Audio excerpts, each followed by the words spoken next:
আসসালামু আলাইকুম, আশা করি সবাই ভালো আছেন। আজকের ভিডিওর বিষয়টি হলো আমরা 13 জন যাচ্ছি পদ্মায় ইলিশ খাওয়ার জন্য। দেখতে পাচ্ছেন তো আমরা আজকে হলো বৃহস্পতিবার আর রাতে যাচ্ছি ইনশাআল্লাহ। সারা রাত সেখানে খাওয়া দাওয়া করবো, মজা হবে, আড্ডা হবে। আর আমাদের সাথে আছে হলো টোটাল 13 জন। তো সবাইকে আপনাদেরকে দেখাতে পারতেছি না, কারণ হলো 2টা গাড়ি নিয়েছি আমরা। আর শীতের রাতের চা এখন গাড়িতে গ্যাস নেওয়া হচ্ছে, তো ভাবলাম আমরা একটু চা খাই। আর এখন প্রচুর জ্যাম রাস্তা, যেহেতু আজকে বৃহস্পতিবার আর এখন বাজতেছে 10টা 57। তো আপনাদের টাইম ওয়েস্ট করব না ইনশাআল্লাহ। অবশ্যই ভিডিওটি পুরোপুরি দেখার চেষ্টা করবেন, তাহলে অনেক ইনফরমেশন পেয়ে যাবেন। তো দেখতে পাচ্ছেন চলে আসছি বলতে বলতে প্রথম টোল প্লাজা এক্সপ্রেসওয়েতে পার হয়েছি। আরেকটা গাড়ি চলে আসছে আমাদের। তো আপনাদের যেটা বললাম টোটাল 13 জন, আর এইখানে আসতে বেজে গিয়েছে 12টা 14। তো টাইম যে কখন চলে যায় পার হয়ে বলাও যায় না। আর এখন আলহামদুলিল্লাহ চলে আসছি পদ্মার পাড়ে। আর পদ্মার পাড়ে আসার পরে যেটা দেখলাম যে পানি নেই, যে পরিমাণ পানি থাকে এখন যেহেতু শীতকাল সেই জন্য পানি শুকিয়ে গিয়েছে। আর এখন বাজতেছে ঘড়িতে 12টা 53। আর আমরা যে হোটেলে আছি সেটা হলো Bikrampur Padma hotel and restaurant. এত হোটেল রেখে কেন এই হোটেলে আসার কারণ সেটা হলো এখানে অনেকবার আসা হয়েছে, পূর্বে পরিচিত, সার্ভিসটা ভালো পাই, এই জন্যই আসা। তো দেখতে পাচ্ছেন প্রচুর পরিমাণ ইলিশ মাছ আছে এখানে। আমরা প্রায় 100টা ইলিশ মাছ দেখে আমাদের যে পছন্দের ইলিশ সেটা আমরা সিলেক্ট করেছি। আপনারা কীভাবে অরিজিনাল ইলিশ মাছ চুজ করবেন সেই বিষয়ে আমি ডিসক্রিপশন বক্সে লিখে দিব, আপনারা অবশ্যই স্ক্রিনশট নিতে পারেন। আর যে ইলিশগুলো একটু পেটের দিক দিয়ে ভারী হয়ে থাকে, মানে ইলিশটা একটু গোল টাইপের হয়ে থাকে, সেই ইলিশগুলো কেনার চেষ্টা করবেন। একদম লম্বাটি ইলিশ আসলে খেতে অতটা ভালো লাগে না। এই গাছটা এই বিক্রমপুর হোটেলের ভিতরে আছে। গাছে প্রচুর পরিমাণ চড়ুই পাখি, আর প্রত্যেকটা পাখি এক কথায় বলা যায় সুস্বাস্থ্যের অধিকারী। মহান রব্বুল আলামিন স্পেশাল কেয়ারিংয়ে তাদেরকে রেখেছেন এত শীতের ভিতরে। তারপরে সব কিছু মিলিয়ে পাখি পালতে গেলেও কিন্তু অসুবিধা হয়, কিন্তু এই পাখিগুলো খুব স্পেশাল অবস্থায় আছে। তো আমরা এই 2টা ইলিশ মাছ নিয়েছি, দেখতে পাচ্ছেন। এই 2টা ইলিশ মাছ নিয়েছি হলো 4000 টাকা দিয়ে, আর একটা ইলিশ মাছ 1500 টাকা।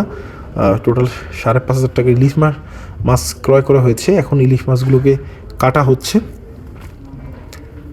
কাটার পরে এটাকে স্পেশাল সরিষার তেলে ভাজা হবে। দেখতে পাচ্ছেন এখানে কাঁকড়া আছে, চিংড়ি আছে, চিকেন আছে, বড় মাছও আছে। 2টা ইলিশ, যে 2টা আপনাদেরকে প্রথম দেখিয়েছি সেই 2টাকে হলো 13 পিস করা হচ্ছে। আর মাথা আর 2টা লেজ, 2টা মাথা 2টা লেজ হলো ভর্তা করা হবে। তো সব ইলিশগুলোকে সরিষার তেল ঢেলে এরপরে ফ্রাই করা হচ্ছে। আর বেগুন অর্ডার দিয়েছি 15 পিসের মতো। বেগুনের পার পিস হলো 10 টাকা। এটা একটু মানে প্রাইসটা রিজনেবলই বলা যায়। বেগুন ভাজা দেখতে পাচ্ছেন। আর ইলিশ মাছের তেলে বেগুনটা ভাজা এত স্পেশাল হয়, যারা গিয়েছেন তারা তো অবশ্যই জানেন। তো সব কিছু মিলিয়ে আমাদের মাছ ভাজা হয়ে গিয়েছে। এটা আরেকটা নিয়েছি, এটাতে একটু ডিম হয়েছে, 2টা টুকরা ডিম হয়েছে, একদম ছোট। তো আলহামদুলিল্লাহ মাছ ভাজা কমপ্লিট। এখন খাবার টেবিলে আমরা চলে আসছি 13 জন। সাথে মরিচের ভর্তা আছে, ইলিশ ফ্রাই, আর হলো এটাও ইলিশ ফ্রাই, আর ডাল আছে, বেগুন ভাজা, পেঁয়াজ কাঁচামরিচ, আর হলো ইলিশ মাছের লেজ ভর্তা, লেজ আর মাথা ভর্তা আর কি। এখন খাওয়া দাওয়া শেষ আলহামদুলিল্লাহ। শীতের রাতের চা এরকম যারা খেয়েছেন তারা অবশ্যই জানেন। আর এই স্পিকারটা স্পেশাল, এই জন্য একটু দেখালাম।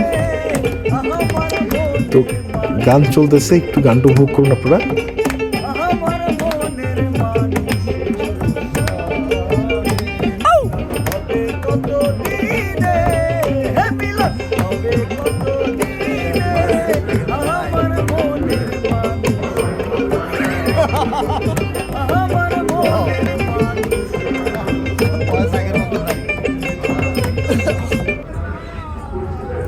তো আলহামদুলিল্লাহ আমাদের আজকের মতো এই মাওয়া পদ্মার ট্যুর শেষ হয়ে গিয়েছে। ফিরছি বাসার উদ্দেশ্যে।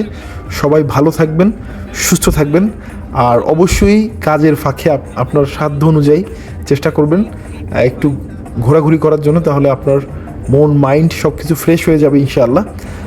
আর অবশ্যই চ্যানেলটি সাবস্ক্রাইব করার চেষ্টা করবেন, তাহলে নতুন নতুন ভিডিও পেয়ে যাবেন। ভালো থাকবেন, সুস্থ থাকবেন। আল্লাহ হাফেজ, আসসালামু আলাইকুম।